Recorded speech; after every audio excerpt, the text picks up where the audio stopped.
Hello everyone and welcome back to my channel. In today's video, I'm going to show you how you can link the charts that you create in Excel to the Word document. That is, whenever you update the data on an Excel sheet, the charts should reflect the updated data on the Word document as well.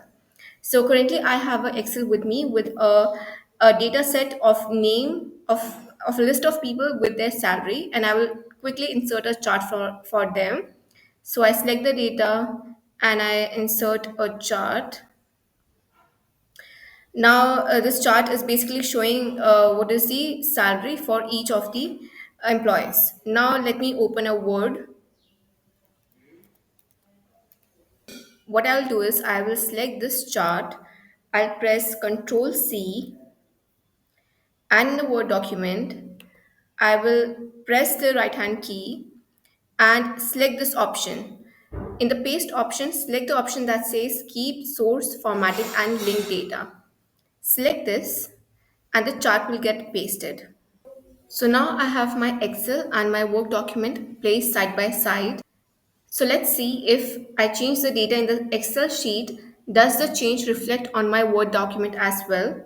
So let's change the salary for Rohit and let's make it 30,000.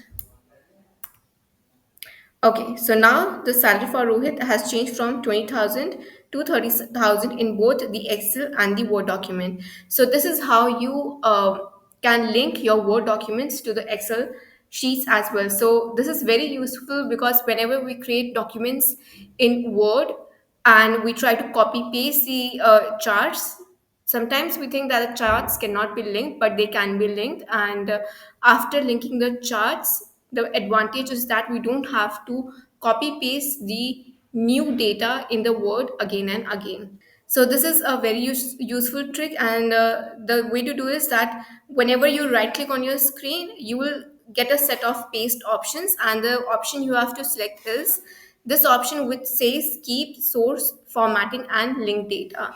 Whenever you will select this option while pasting the chart, your data will be linked to the Word document as well. So that's all for this video. Let me know in the comment section if you want any other trick in Word or Excel.